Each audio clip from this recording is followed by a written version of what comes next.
பணம் தூய்மையாக்கல் மற்றும் பண தூய்மையாக்கலுக்கு உதவிய குற்றத்துக்காக 2 சந்தேக நபர்கள் 57,40,000 ரூபாய் பணத்துடன் கைது செய்யப்பட்டுள்ளனர்.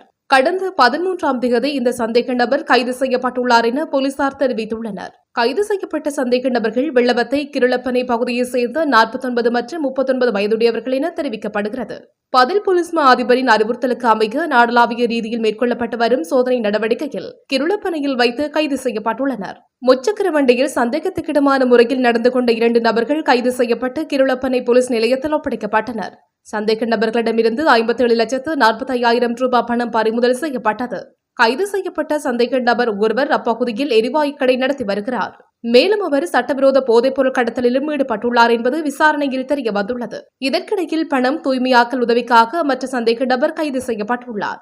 சந்தேக நபர்களில் ஒருவரின் வசமிருந்த கைப்பற்றப்பட்ட பணம் சட்டவிரோத போதைப்பொருள் கடத்தல் மூலம் பெற்றுக் கொள்ளப்பட்டதா அல்லது கடை நடத்துவதன் மூலம் கிடைத்த வருமானமா என்பது தொடர்பில் விசாரணைகள் மேற்கொள்ளப்பட்டு வருகிறது.